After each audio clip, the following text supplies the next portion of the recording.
मैंने अपनी बेटी को कहा कि तुम्हारी मां नहीं समझती कि मैं 9 बजे सोने वाला हूं और 3:30 बजे तहज्जुद के लिए उठने वाला हूं।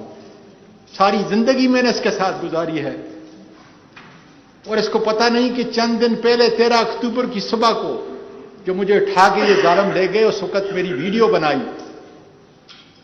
और आजकल वीडियो को कन्वर्ट करना, जेरी वीडियो बनाना कोई मुश्किल काम न था। फिर सिसकियों में बोलती रही कि डैडी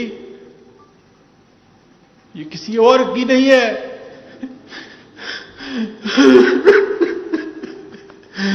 ये तुम्हारी और मेरी मामा की है।